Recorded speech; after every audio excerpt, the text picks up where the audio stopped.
Achso, ja, okay. Ja, die Pressekonferenz verschiebt sich genau eine halbe Stunde. Genau, also es wäre besser, genau,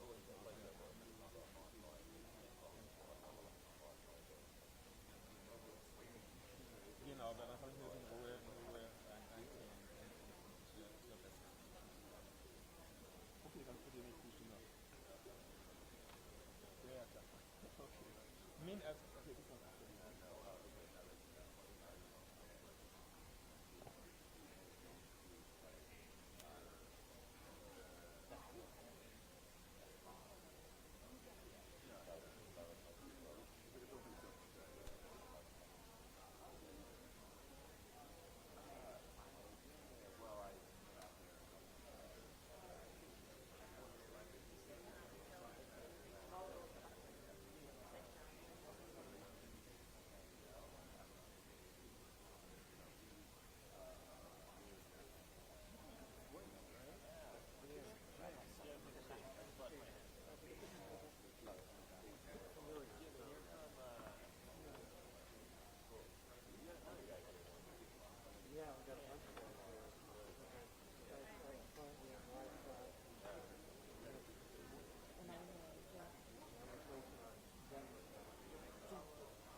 I'm not in the chat, right? Okay.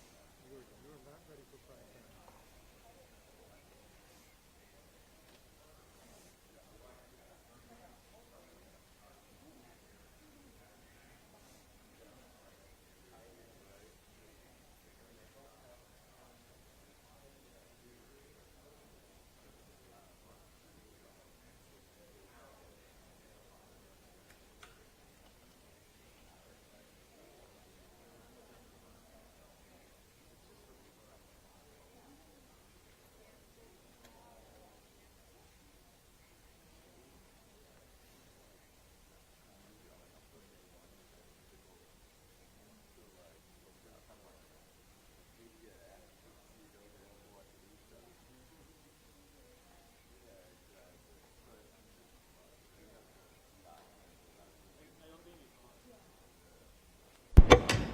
Check, check, check. 1, 2, 3, 4, 5, 6, 7, 8. Check, check, check. 1, 2, 3, 4, 5, 6, 7, 8, 9, 10.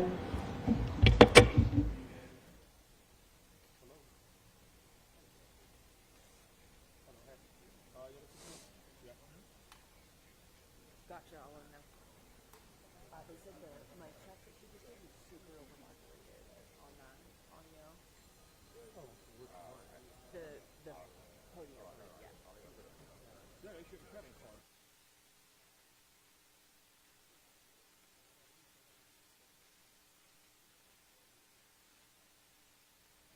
Wir rufen dann immer. Okay, das ist great. Wir sind in der nächsten Stunde.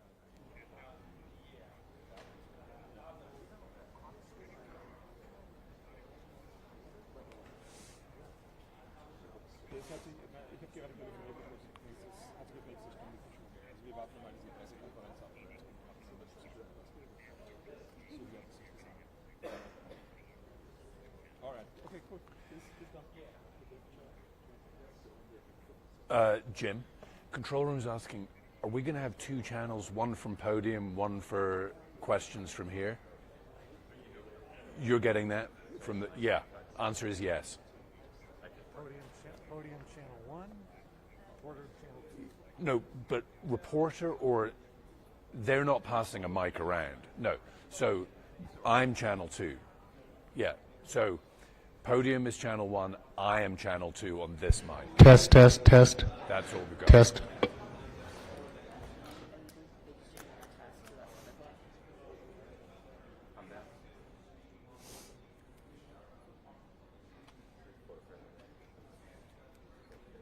Eddie, do you have me?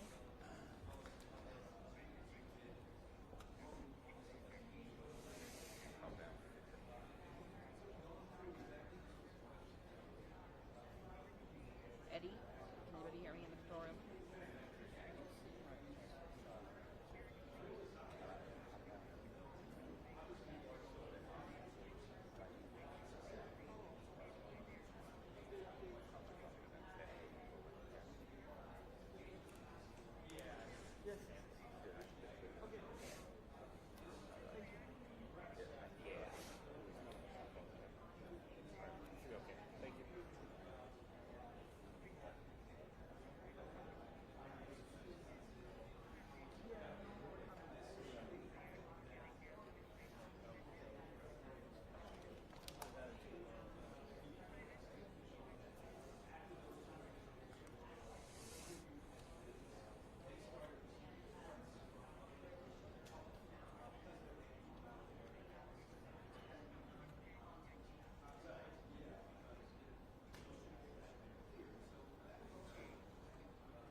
Check, check, check. Eddie, they're doing another mic check.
So still no official word on the start time.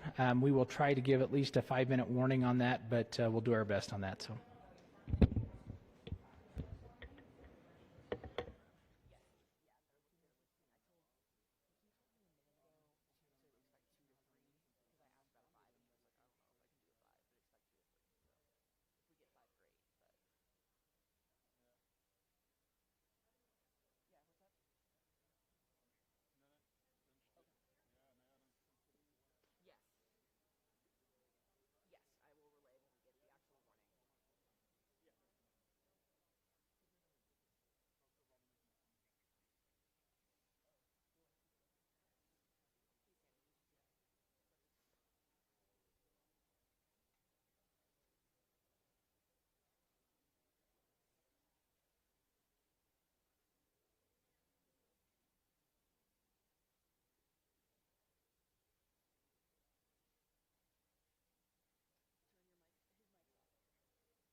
We need my mic.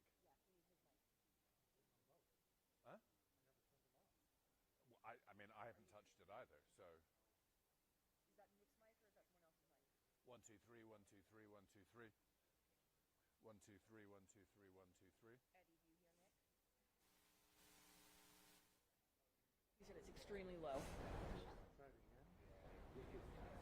Yeah. Well, we are hearing that it is not going to be now. We do not have an exact start time. We are told that we will hopefully get a 5-minute warning when that happens. I'm seeing press officials are gathering on the balcony above me, but no word yet on exactly when. We hope to be able to give you a 5-minute warning when that comes. John?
I just heard them say they're holding on the name until it is announced in the presser. Gotcha. Regardless. Because a couple of people are already reporting it.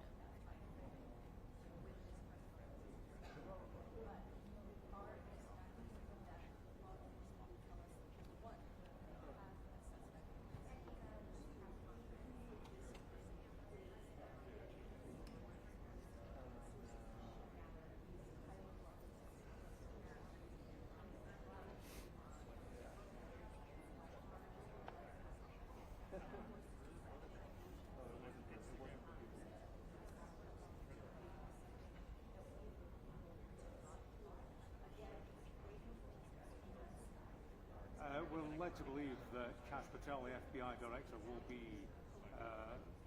front and center of it, but there will be other players. Clearly, I do.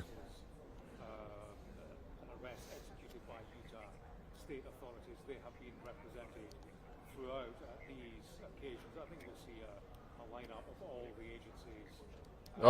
Whatever, don't worry. A successful conclusion. They will presumably all want to have their input and demonstrate their involvement. Gotcha. Yeah. Cool. I Oh, wondered if he will great. take questions today. Sounds good. Last night was a news conference. He was present, having flown in, and of course he's been controversial in this particular episode controversial to the extent that you wondered about his long-term future. 48 hours ago, in the immediate aftermath, No, not yet. soon after, he posted on X that the suspect who had committed the killing, I'm paraphrasing, was in custody. He said that with a degree of certainty, asserting that this individual had committed murder.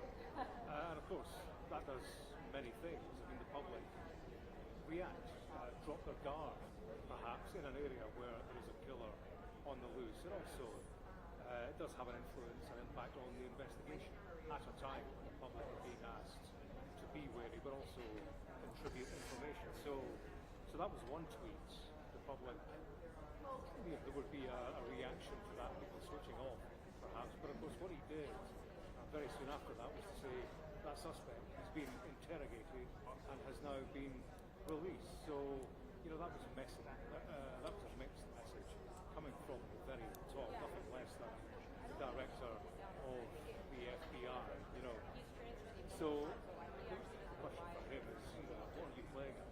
And that was a question for him last night. But at a news conference, at a time when journalists want to ask questions, need to ask questions, and there are questions that would, that would benefit the investigation in terms of details that need to be relayed to the public. There was no questions.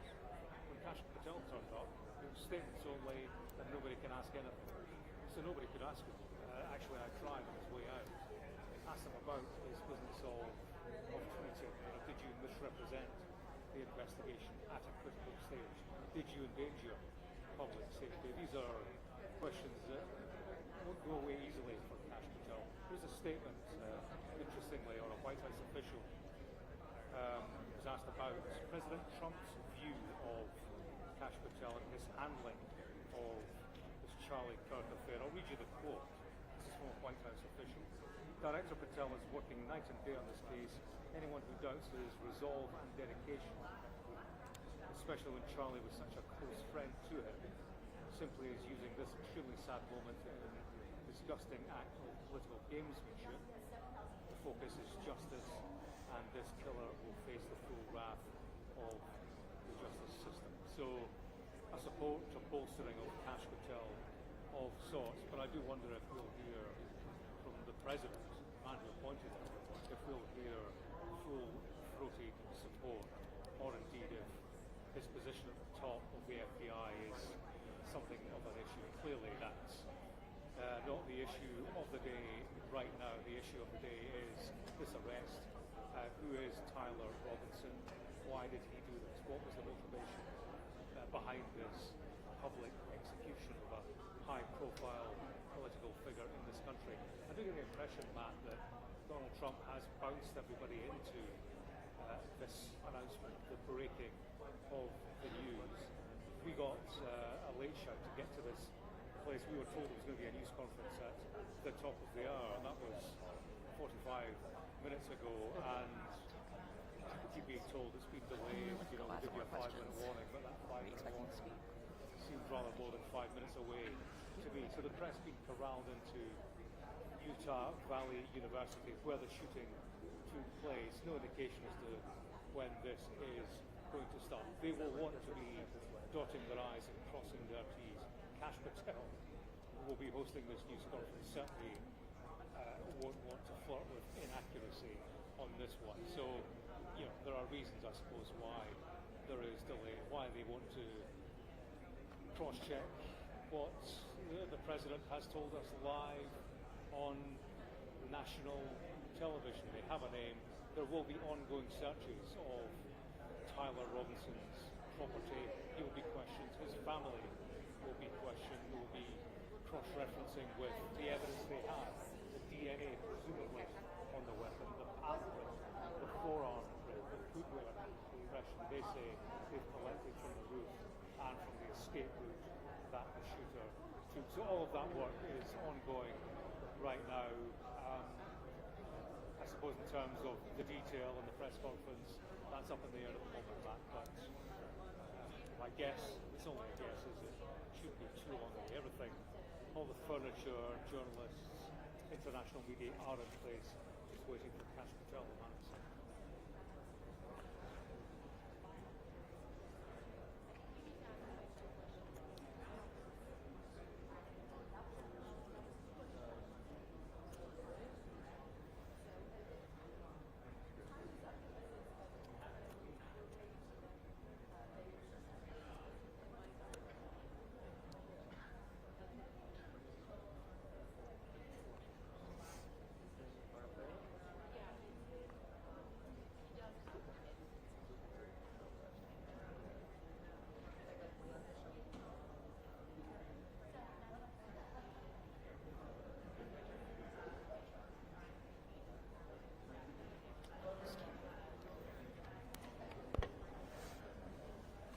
Check 1 2. Mic check 1 2 3 4 5 6 7 8 9 10. Mic 1 2 3 4 5 6 7 8 9 10. Check 1 2 1 2 3 4. Gun ownership is so widespread here, and you see that just driving on the streets, gun ranges, gun shops, and so on. There is wide access for a large number of the population. So in terms of pursuing that route as a method of matching individuals to weapons, clearly that wasn't going to be necessarily a fruitful line of investigation. I spoke to the mayor of Orem last night. He was at a vigil.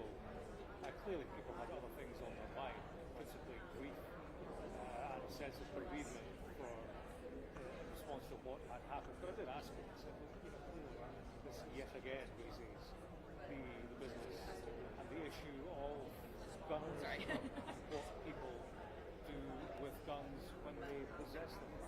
And his answer He said he couldn't confirm who was going to be speaking because it changes literally up to the minute they actually start, but that they expect the same group who was here last night to be here today. Governor was here last night. Yeah.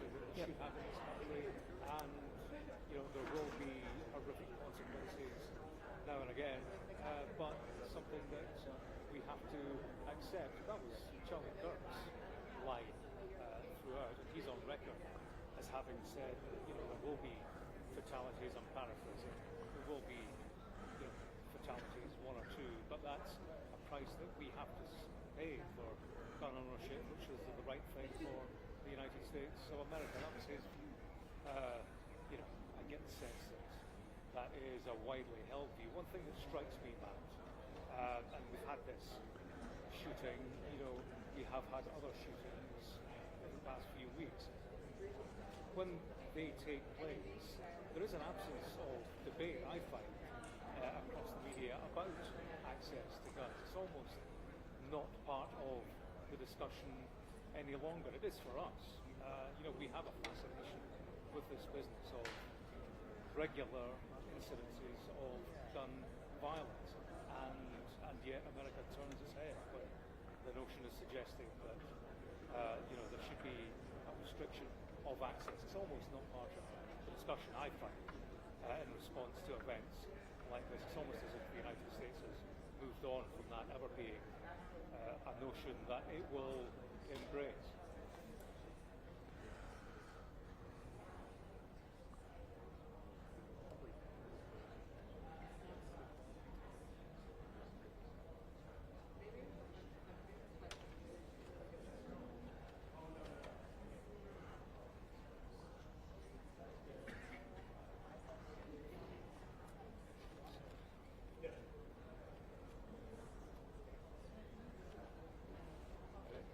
Hard fact would be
That's what the press conference is for. I'm like, what? You think they're going to tell us all the information before they walk in here? That's going to be the governor or Congress.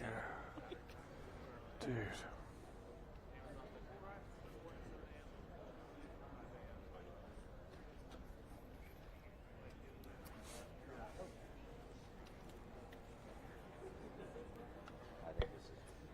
Hello, hello, testing, testing. Hi, everyone. We are 4 minutes out from starting the press conference. Thank you.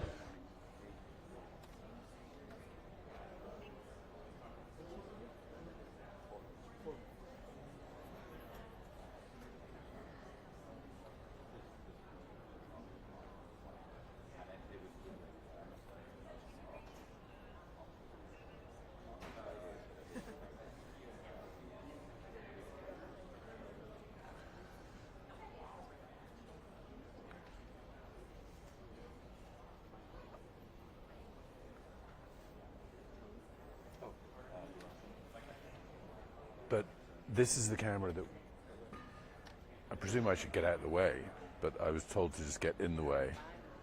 Hey, Eddie, are you planning on still taking Nick?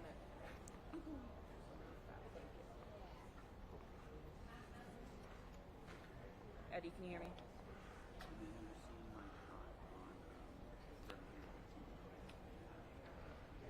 Hey, anybody in the control room?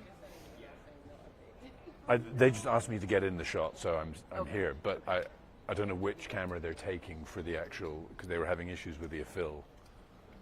I would think that they're Yeah. this one, but I can hear them. I know I'm still connected. It's not. I'll stand here until I'm told to get out of the way.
Okay.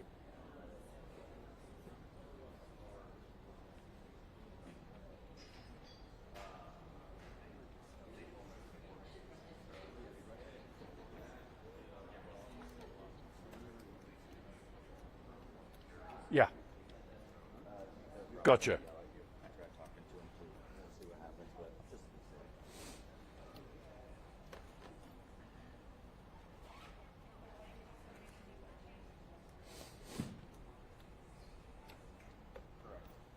That was okay. I was like, it's like, oh, no, go get me. I mean, it's never that.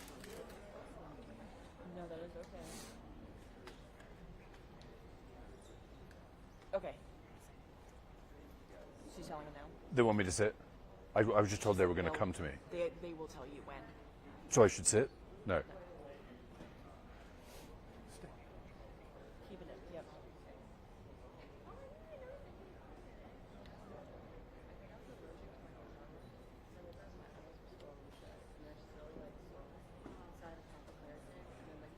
That's right, John. We were given a 4-minute warning 3 minutes ago, so we are expecting any second to see the officials coming in. We are told to expect a similar cast of characters that we saw last night. That would be the governor, that would be the Utah Public Safety Commissioner, that would be Kash Patel from the FBI, and the FBI's special agent in charge. John, any second we should be seeing them coming into this room for the press conference. That 4-minute warning has now expired, so any second now, John, we should be hearing more information in this case.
Sorry, who has to redial the other control room?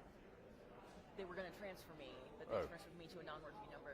So, no me. Okay, but I'm just staying in the same IFB, right?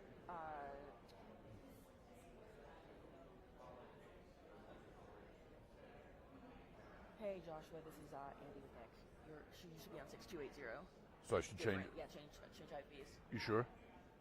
You want him on camp? Yeah, they want you. They want you standing. It's just you gotta redial the IFB. I can do it too. 404. You sure? Yes. Okay. 404-878-6280.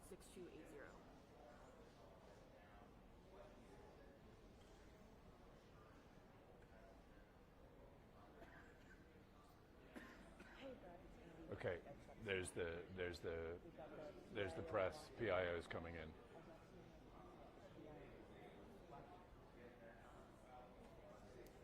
I do. Hi.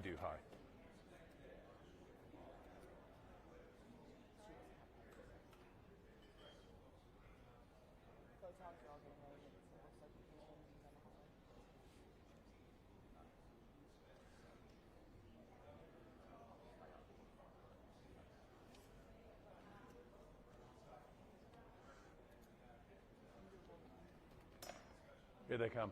Here they come. 1, 2, 3, 4, 5. 1, 2, 3, 4, 5. No, who is that?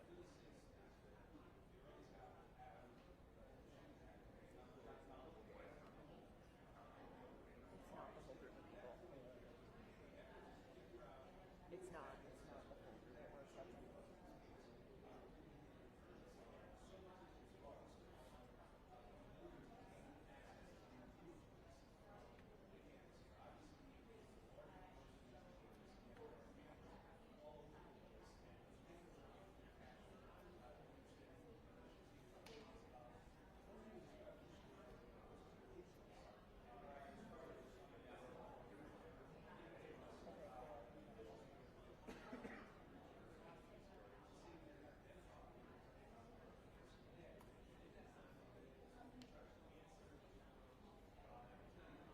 Yes, Wolf, so this press conference was scheduled to start about an hour ago. It has been pushed, it has been pushed, it has been pushed. I am now seeing officials walking into the room. They will be moving to the podium any second now. I'm trying to see if I can see Kash Patel. I cannot so far. They are moving towards the podium, and we are going to get this information that now we have been waiting for about an hour for. So, yeah, officials moving towards the podium. There is Kash Patel, the director of the FBI. So I believe, Wolf, I should get out of the way and we should see what these officials have to say. Good morning, ladies and gentlemen.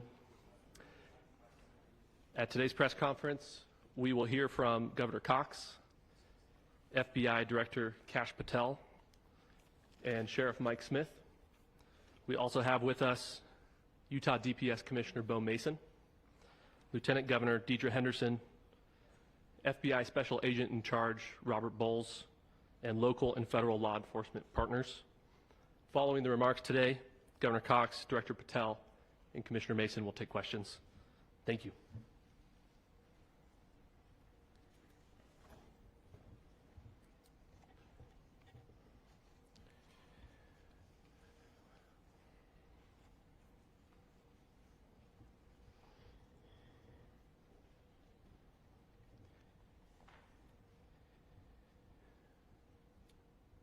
Good morning, ladies and gentlemen.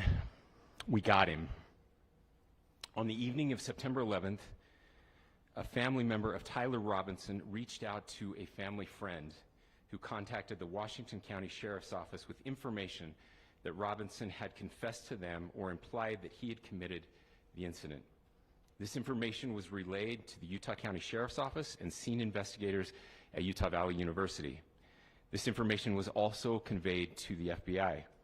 Investigators reviewed additional video footage from UVU surveillance and identified Robinson arriving on UVU campus in a gray Dodge Challenger at approximately 8:29 a.m.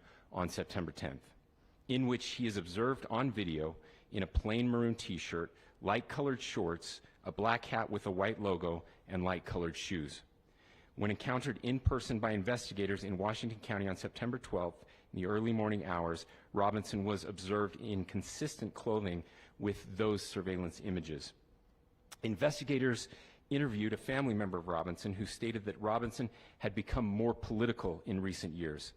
The family member referenced a recent incident in which Robinson came to dinner prior to September 10th, and in the conversation with another family member, Robinson mentioned Charlie Kirk was coming to UVU. They talked about why they didn't like him and the viewpoints that he had. The family member also stated Kirk was full of hate and spreading hate. The family member also confirmed Robinson had a gray Dodge Challenger. Investigators identified an individual as the roommate of Robinson. Investigators interviewed that roommate, who stated that his roommate, referring to Robinson, made a joke on Discord. Investigators asked if he would show them the messages on Discord. He opened it and showed several messages to investigators and allowed investigators to take photos of the screen as each message was shown by Robinson's roommate. These photos consisted of various messages, including content of messages between the phone contact name Tyler with an emoji icon and Robinson's roommate's device. The content of these messages included messages affiliated with the contact Tyler, stating a need to retrieve a rifle from a drop point, leaving the rifle in a bush, messages related to visually watching the area where a rifle was left, and a message referring to having left the rifle wrapped in a towel. The messages also refer to engraving bullets and a mention of a scope and the rifle being unique. Messages from the contact, Tyler, also mentioned that he had changed outfits. I know there's been speculation as well as to the writing on those casings, those bullet casings, and I believe we have that as well. And I will share that with you now. So the area north of Campus Drive Road where the suspect crossed over, you saw some of that in the video that we released last night, consists of a grassy area with trees on the edge of the UVU campus. Investigators discovered a bolt-action rifle wrapped in a dark-colored towel. The rifle was determined to be a Mauser Model 98 30-06 caliber bolt-action rifle. The rifle had a scope mounted on top of it. Investigators noted inscriptions that had been engraved on casings found with the rifle. Inscriptions on a fired casing read, "Notices, bulges, capital OWO, what's this?" ? Inscriptions on the 3 unfired casings read, "Hey fascist!" ! Catch! ! Up arrow symbol, right arrow, and symbol, and 3 down arrow symbols. A second unfired casing read, "Oh Bella Chow, Bella Chow, Bella Chow, Chow Chow," and a third unfired casing read, "If you read this, you are gay, LMAO." We are indebted to law enforcement across the state who has worked seamlessly together, local law enforcement, state law enforcement, and our federal partners with the Federal Bureau of Investigation. We're grateful for everyone who worked together in such a short amount of time to find this person and to bring justice. I want to thank the public who has been so engaged, reviewing videos, helping us with sending in tips, and helping us get to this point. I want to thank the family members of Tyler Robinson who did the right thing in this case and were able to bring him into to law enforcement as well. I especially want to thank the family of Charlie Kirk, Erica, Charlie's parents, his children. I want us to be thinking of them as we bring justice in this case. They will be involved in that justice. We will be working very closely with them as we move through this process as well. This is a very sad day for our country, a terrible day for the state of Utah, but I'm grateful that at this moment we have an opportunity to bring closure to this very dark chapter in our nation's history. With that, I will now turn the microphone over to the Director of the FBI, Kash Patel. Thank you, Governor. This is what happens when you let good cops be cops. The FBI and our partners are proud to stand here today together to bring justice to the family of Charlie Kirk and honor his memory. I want to express my deep gratitude to President Trump, the Vice President, and the entire White House who have been so incredibly supportive with both resources and just personally to the FBI as a team.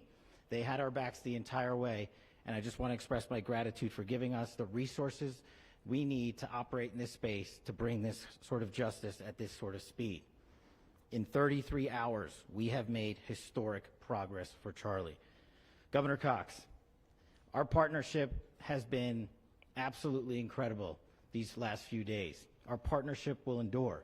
Your state and local partners, your sheriffs, your DPS community has been unbelievably impressive in the hardest of times.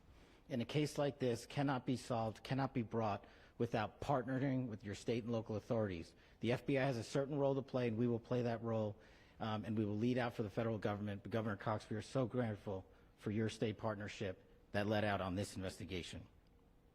A little bit of the timeline. Charlie was shot at 12:23 p.m. on Wednesday. The first FBI agents arrived on scene in 16 minutes with chiefs of police at 12:39 and secured the scene. The FBI immediately launched fixed-wing assets. We utilized these assets to transport personnel, specialty technicians, hostage rescue teams. We also utilized these assets to go back and forth from the East Coast and here in Utah to transport forensic evidence and other evidence that will be analyzed and is being analyzed at our FBI laboratories in Quantico and other laboratories, including the ATF. At my direction, the FBI released the first set of FBI photos of the suspect at 10 a.m. local time on 9/11. Then, shortly thereafter, the FBI reward of $100,000 was released at 10:45 a.m. local. Myself and Deputy Director Bongino arrived on the scene at approximately 5:30 p.m. on 9/11. The governor led a press conference last night at approximately 8 p.m., where at my direction, the FBI released a never-before-seen video of the suspect. We also released new images to the public of the suspect. And just last night, the suspect was taken into custody at 10 p.m. local time. In less than 36 hours, 33 to be precise, thanks to the full weight of the federal government and leading out with the partners here in the state of Utah and Governor Cox, the suspect was apprehended in a historic time period. And I want to highlight what Governor Cox said. This would not have been possible without you, the media, and you, the public. That's why we went so public, so fast, and we're so transparent, and we're committed to that transparency. The crime scene, just a little bit there. It is a large crime scene. State and local authorities, along with federal authorities, processed that crime scene quickly. And I even had the ability to walk through that crime scene and walk through the steps the suspect took to learn more about what was needed and what resources we needed to bear to create a full picture for the FBI and leadership back in Washington. Furthermore, thankfully to state and local partners, forensic evidence has been seized and continues to be garnered. Forensic evidence has already been evaluated at FBI laboratories in Quantico and state and local authorities here. We will continue to process evidence as we see it, as we collect it, and we will continue to deliver it to Governor Cox and his team. Last night, we had a total of approximately 7,000 leads. As of this morning, thanks to your great work, we have over 11,000 leads that were called in to the FBI. And we are running out every single lead that we can. Every one of those leads will be run out. The arrest is a testament to the dedication of good law enforcement being great and partnerships in law enforcement, which I've tried to highlight as my tenure as the director of the FBI. There is no better relationship for law enforcement than the FBI to partner with state and local authorities, and you've seen it here in these last few days. The FBI Salt Lake field office, along with our offices in LA, Phoenix, Denver, San Antonio, Las Vegas, Pittsburgh, Buffalo, our headquarters component in Quantico, all participate in the FBI. I want to express my deep gratitude to the employees of the FBI, the men and women, the evidence response team tacticians, the special operators, the agents, the support staff. You have done monumental work in historic time when the public, who had a right to demand such an expeditious solving of an investigation, the FBI answered that call diligently, critically important to our nation, and we delivered. And I'm proud to be their leader, and I'm proud to be the director of the FBI.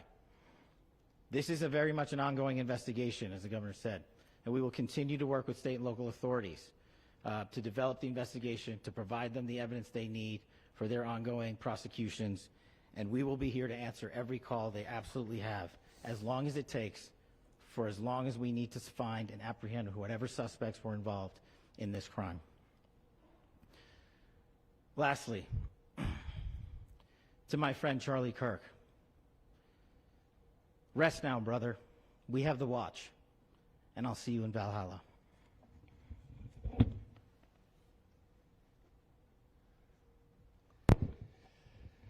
Thank you, and good morning. I would just like to take a few minutes as the sheriff to express my gratitude for everybody who has played a part in this investigation. As you know, it's been a vast, complicated, and a very, very fast-paced investigation. You're looking at people standing up here who are running on, if they got an hour's sleep in the last couple of days, they're probably lucky. It has been very taxing. It has been so impressive speaking on behalf of the local law enforcement to see the cooperation that we've seen in this type of case. Across the state, sheriffs, chiefs, our state partners have stepped up and have come to the call on anything that we needed. Our county chiefs have been phenomenal. Our Utah County Attorney, Jeff Gray, who's standing up here with us, has been phenomenal in leading us through this investigation. I would like to thank the federal government for their resources, their assets. Our local team here, our FBI team, has been extraordinary in helping us work through this and bring this person to justice. Most of all, I would like to thank the public, and specifically, I would like to thank the public who turned to prayers and who turned to positiveness for us. I would like to thank them on behalf of the law enforcement community because we needed those prayers. That's what we needed to get through this. We needed your support, and you gave it to us. We needed your patience, and you gave it to us. And I would like to thank you for the Kirk family because that's what they need, is your support and your prayers, and that will get us through all of this. So thank you everybody for everybody that have stepped up. We've had such a phenomenal response to this. Thank you.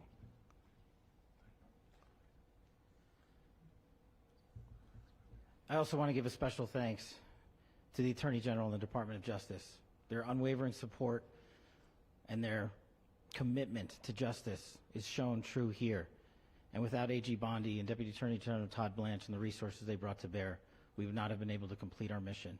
And I just want to say special thanks. It's an honor to be a part of the Department of Justice. Thank you again to our incredible law enforcement team who has worked so hard. Sheriff, I got a solid 90 minutes last night, so I'm probably the most well-rested person up here. Ladies and gentlemen, I get the microphone, so I hope you'll permit me a moment just to share a few more thoughts about where we are and how we got here and maybe a little bit of where we go from here. I don't want to get too preachy, but I think it's important that we, with eyes wide open, understand what's happening in our country today. I've heard people say, well, why are we so invested in this? There's violence happening all across our country, and violence is tragic everywhere, and every life taken is a child of God who deserves our love and respect and dignity. This is certainly about the tragic death, political assassination of Charlie Kirk. But it is also much bigger than an attack on an individual. It is an attack on all of us.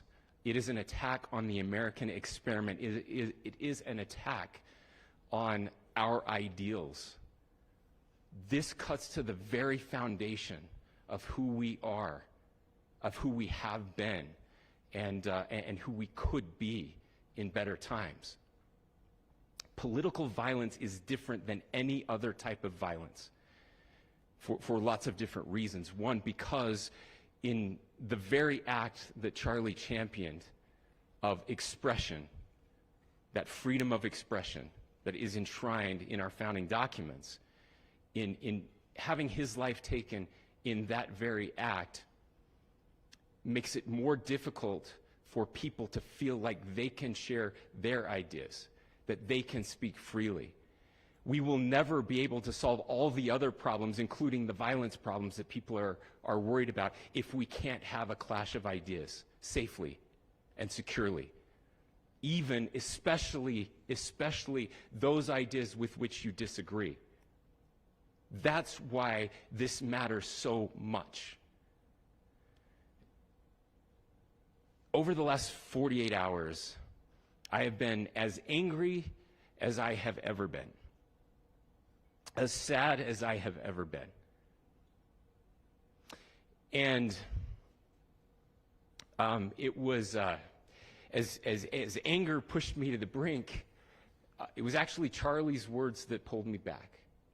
I'd like to share some of those. And specifically right now, if I could, I need to talk to the young people in our state, in my state, and all across the country. As President Trump reminded me, he said, you know who really loved Charlie? The youths. And he's right. Young people loved Charlie, and young people hated Charlie. And Charlie went into those places anyway. And these are the words that have helped me. Charlie said, when people stop talking, that's when you get violence. He said, the weak can never forgive. Forgiveness is the attribute of the strong. The only way out of the labyrinth of suffering is to forgive. Welcome without judgment, love without condition, forgive without limit. He said, always forgive your enemies. Nothing annoys them so much.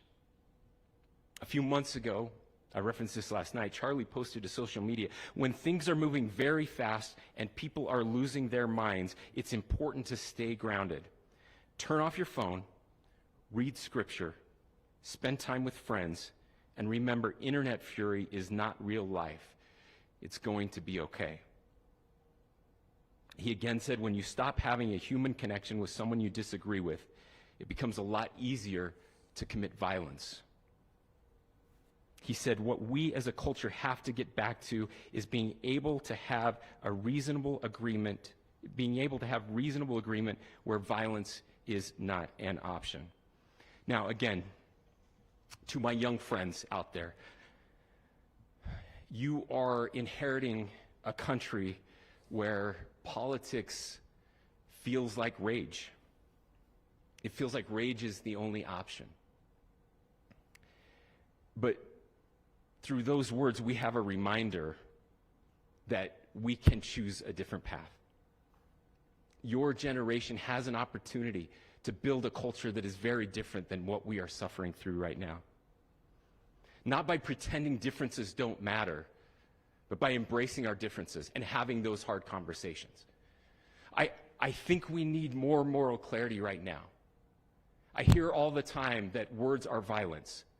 Words are not violence. Violence is violence. And there is one person responsible for what happened here. And that person is now in custody and will be charged soon and will be held accountable. And yet, all of us have an opportunity right now to do something different. I want to thank my fellow Utahns. This bad stuff happens. For 33 hours, I was praying that if this had to happen here, that it wouldn't be one of us. That somebody drove from another state, somebody came from another country. Sadly, that prayer was not answered the way I had hoped for, just because I thought it would make it easier on us if we could just say, hey, we don't do that here. And indeed, Utah is a special place. We lead the nation in charitable giving. We lead the nation in service every year. But it did happen here. And it was one of us. But I want you to look at how Utahns reacted the last two nights. There was no rioting. There was no looting. There were no cars set on fire. There was no violence. There were vigils and prayers and people coming together to share their humanity. And that, ladies and gentlemen, I believe is the answer to this. We can return violence with violence. We can return hate with hate. And that's the problem with political violence, is it metastasizes. Because we can always point the finger at the other side. And at some point, we have to find an off-ramp, or it's going to get much, much worse. But see, these are choices that we can make. history will dictate if this is a turning point for our country. But every single one of us gets to choose right now if this is a turning point for us. We get to make decisions. We have our agency. And I desperately call on every American, Republican, Democrat, liberal, progressive, conservative, MAGA, all of us to please, please, please follow what Charlie taught me. I'll just conclude with with words I share often from a friend and author, Yuval Levin, who was asked if he was optimistic about our country, and he said, "I'm not optimistic." He said, "I hate optimism." God, that sounds bad. But he said, optimism is a vice. It's this idea that good things are just going to happen. And he said, in the history of the world, good things have never just happened. He says, I'm not optimistic, but I am hopeful. And hope is the virtue that sits between the vices of optimism and pessimism. Hope is the idea that good things are going to happen because we can make them so. I still believe in our country. And I know Charlie Kirk believed in our country. I still believe that there is more good among us than evil. And I still believe that we can change the course of history. I'm hopeful because Americans can make it so. Ladies and gentlemen, we're happy to answer any questions you might have.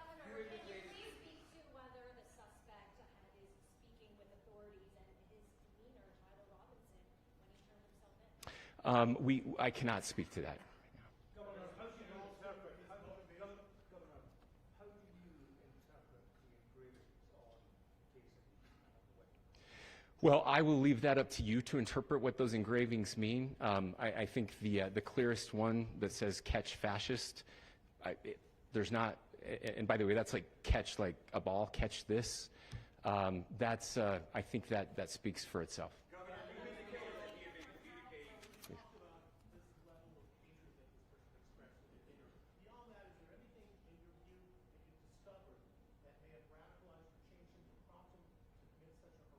There's nothing more that we can share at this time. Governor, you indicated that you have been communicating with a friend on Discord about the gun. Do you anticipate any more arrests? We do not at this time have any information that would lead to any additional arrests. Do you believe you acted alone? Yes. But the investigation is ongoing.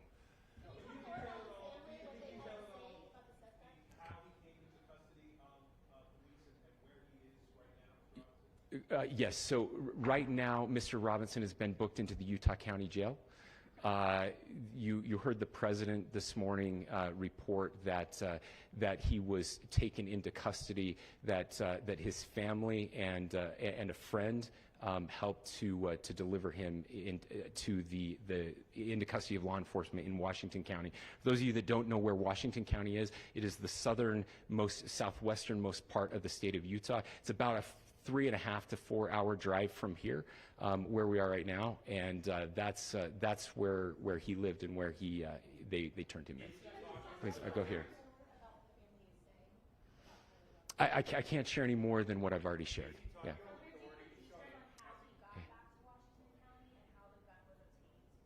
So how we obtained the gun? The gun was found here. Yeah. So I don't have much more details on that. We do know that he drove. We had his car here on campus, and then we had his car going south back to the St. George. It's actually the city of Washington in Washington County. Is he talking with authorities and did he discuss a motive? I'm sorry? Did the suspect plan to carry out any other attacks? We don't have any information that would lead us to believe that. Yes, in fact, it was just released. Yes. We, I can't answer that right now. Can you clarify? Over here.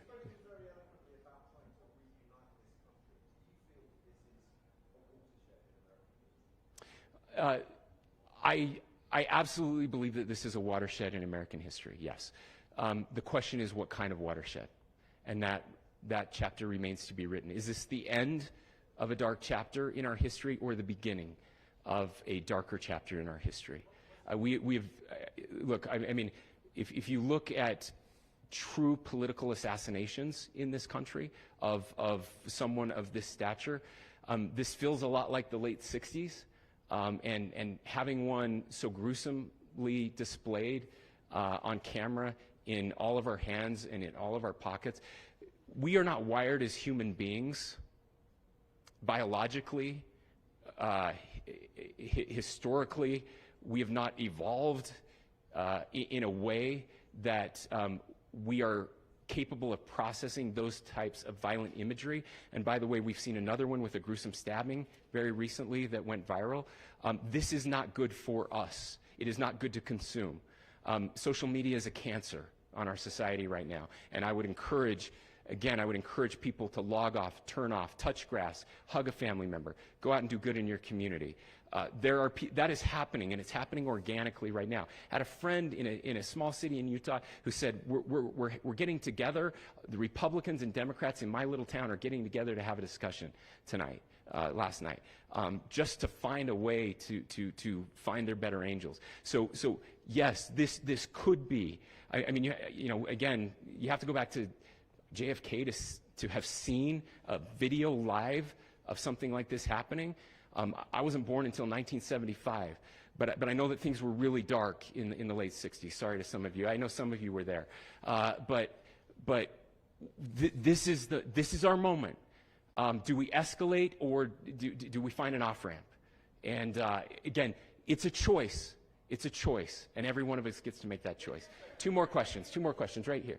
Could we clarify that the release of those enhanced images at 8 p.m., the timeline that Director Patel gave us, led to the arrest at 10 p.m.? Is there a direct connection between those two events? I cannot comment if there is a direct connection or not, but all I can say is that that through some process, the family came to know that this had happened. One more thing, Governor. Could you just clarify the clothing issue you mentioned earlier? Was he changing outfits? Correct. Could you just clarify this? Yes.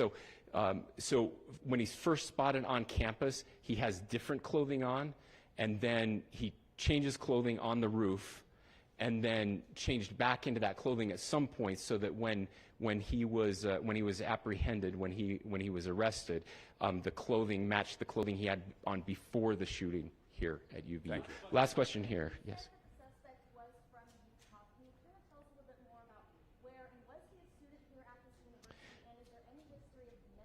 Yeah, so I don't have any information on the mental illness part. He was not a student here at UVU.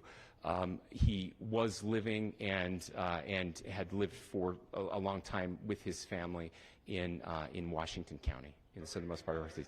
Thank you, everyone, for your great work in getting this information out. I would just say, process-wise, this may be important. I know many of you aren't familiar with the process in Utah. I think it's important that you understand that. Basically, we have 3 days for charging documents to be filed.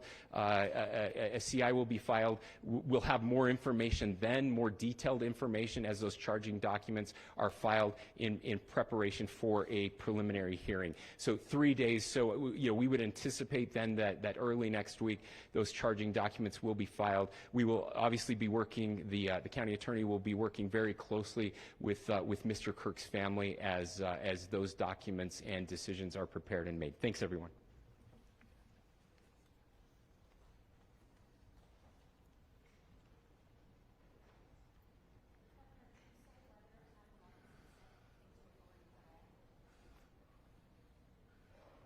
Do you guys want Nick?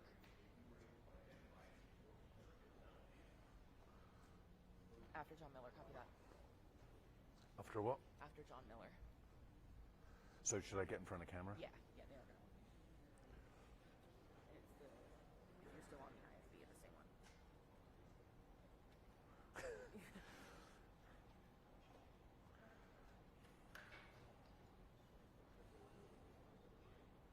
1 2 3 1 2 3 1 2 3 1 2 3. Cool.